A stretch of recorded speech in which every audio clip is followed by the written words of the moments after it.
All right. Hi, everybody. It's me, Chris Phillips. I'm at Letip. This is where I'm at every Thursday morning at 7 o'clock at Letip in Santa Cruz.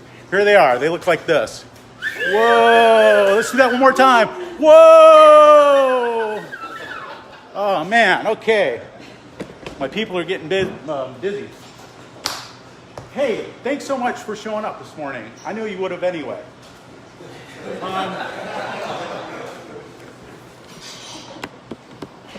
I got so much to talk about. So much to talk about, so little time, so much coffee. All right. I wanted to talk about Mike Payette and what an inspiration he was to me when he was in this group. Mike Payette is the owner of Connoisseur Carpet Cleaning, and he's moved on to Tahoe now. He's a big shot. But back when he was here, he was talking about how he started this message board for carpet cleaners. And this message board grew to be just like huge, this huge collection of carpet cleaners from all around the country, probably across the world. These people who are checking in just to talk about cleaning carpets. And I thought, wow, I mean, if people will get together and talk about cleaning carpets, surely they'll get together and talk about shower doors, right? Of course. So I talked to Mike about it, and he said, oh yeah, this guy, this is the guru of setting up these message boards. And he gave me the guy's contact information, and I contacted the guy, and he said, well, have you tried like starting like a Facebook group or something like that? And I said, no, I haven't tried that, but I'll try that. Let me try that first, but then I'll get back to you later. So I started a Facebook group. It's a shower door installers group on Facebook. And started inviting people to come, and after about 6 months, I had about 300 people. Wow. Yeah, it was crazy. I couldn't believe it. So I called this guy back, or I think I got to him on LinkedIn or sent him an email or something, and said, hey, I started this Facebook group, and now it's up to 300 people. But the guy won't return my email. So if you're out there, I don't know why you're not returning my email. But anyway, that's been up like a year and a half ago, and now we're up to 659 members in our Facebook. And actually recently, like this past week, there was a discussion about whether the group should be opened or closed, and we talked about it. We had like this discussion about, if you post in a Facebook group, it's an open group. Everything you post actually just goes out to the public. And there were some members who were talking about some things that they thought were more sensitive to the industry, and we're thinking, maybe we should close the group up. So we had a talk, and we decided to close our group. So now you can't see the stuff that we used to be posting all the time. You probably used to see, if you're my friend on Facebook, my posts were coming up and all these incredible shower enclosures. Those weren't all my shower enclosures. A lot of those were from guys in my group, guys and gals, women do it too, in the group, and it just get shared on my Facebook page. So anyway, if you want to join the group, you need my permission now to do it. Anyway, so you guys probably all know that I like to fiddle with gadgets, right? I innovate things. I make some little tools. I got a few over here with me. These right here are called a clamp assistant tool, and these are actually selling pretty well. Shower enclosure installers are finding these to be useful. And actually yesterday, somebody in our group posted a little video that he made himself, said, oh yeah, I've got this tool, it's a great tool, and made a little video of himself using it. I was like, wow, I'm just so proud to have made something that's useful to other people in the industry. And really, it's like I haven't turned a profit on any of this stuff yet. I'm like, I'll probably never really make any money on it. But it's just so cool to be part of something bigger than myself, and to be giving back to an industry that's given so much to me. I have one member in the group, his name's Ricky Whitlock. Ricky Whitlock sent me a little sketch. He said, hey, I've got this idea for something that'll hold the shower door in place when you're doing an inline enclosure. And he drew me a little sketch. It looked something like this. He's like, do you think you could make this? And actually it was just like this exactly, kind of a U-shaped channel with a little spacer in the middle. that's to hold the glass to keep it from touching in the middle. And when I saw it, I said, you know, that's great. It just needs one thing. It needs this little cutout. So when you put it on the top of the glass, you can see the actual corners of the glass. So that was my contribution to this little tool. So I named it the Whitlock clip. I named it after Ricky Whitlock. And so, yeah, that's pretty cool. And this is a tool that I use all the time. The clamp assistant tool is a tool that I use all the time in my installation.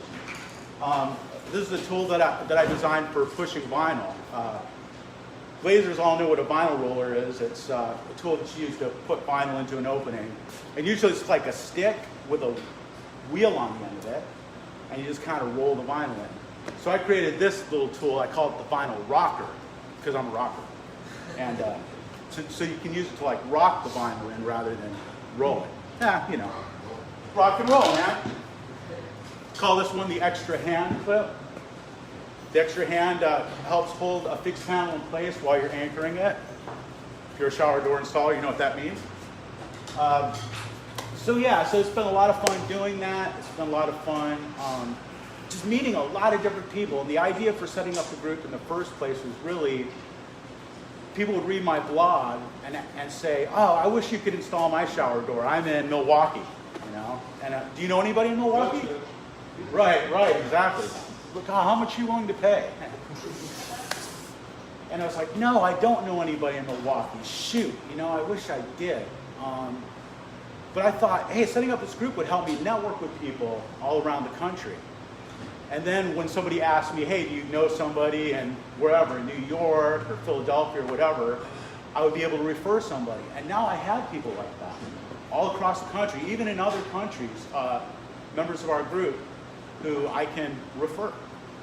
And so that's really cool. I want to talk a little bit about shower enclosures. And specifically just talk a little bit about the evolution of sliding shower doors. It's been a really interesting thing over the past few years. The changes that have happened in just these bypass sliding type shower enclosures. Now you guys all know the type of like tub doors where there's two panels that slide back and forth like that. And, you know, they're kind of the old school sort of thing. Well, in recent years, they started making these doors that are like barn door style enclosures. And basically there was just one fixed panel with a header bar and a sliding door that uses the fixed panel as support to allow the sliding panel to roll. And it looks like this. And I'll pass this around. And this particular brand is Contractor's Wardrobe. I really like this particular enclosure. Although they're made by a lot of different companies. And that has been a really popular shower enclosure. I mean, it looks really nice, it's minimal hardware, and that's what people are looking for these days. They're looking for something with all glass and as little hardware as possible. The downside to that was that because of the way it was engineered, you could only have one panel slide. And that's okay in most cases, but in some cases it just doesn't work. A lot of times plumbers will put the toilet right next to the shower head. It's just easier for them, right? That wall is plumbed, so it's like put the shower hardware here, put the toilet right there, and then so you got to kind of scoot around the toilet. You know what I'm talking about. And so having a sliding panel there, you really want both of those panels to slide. Well, eventually they came out with one that does. I think I brought that with me. Here. Yeah. This is the Cambridge series enclosure from CRL. So it's the same sort of thing, except the header is strong enough to support two panels that slide. So let's pass this around here. You can go over that. Very cool. And I love this enclosure. I install a lot of these. They're really easy and fast to install, and they look awesome.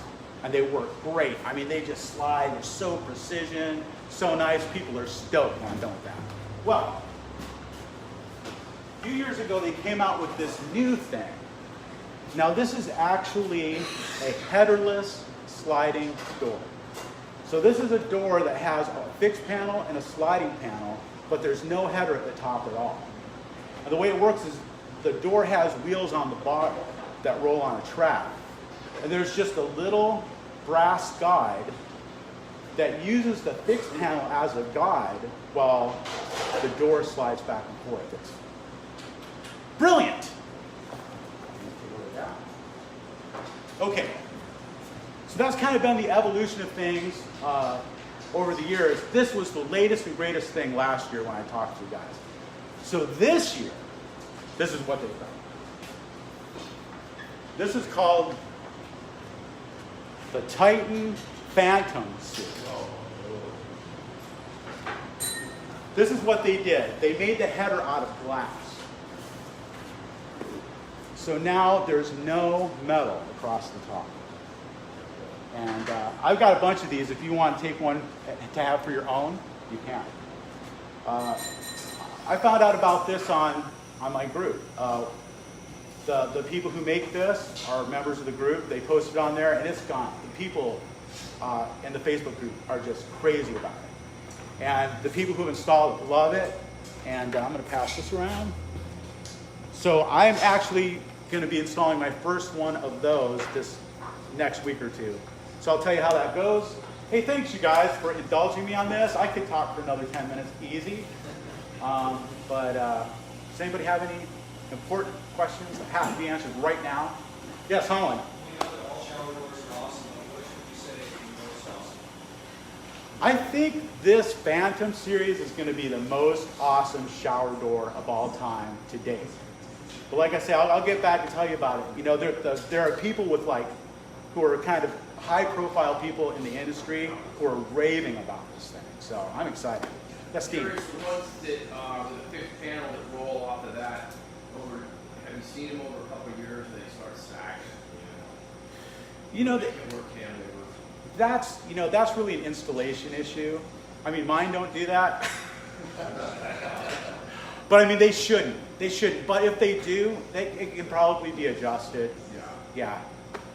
And I have had some that had to be adjusted over time. You know, once you hang a lot of weight on the walls, I mean, they tend to give a little bit, right? So, thank you.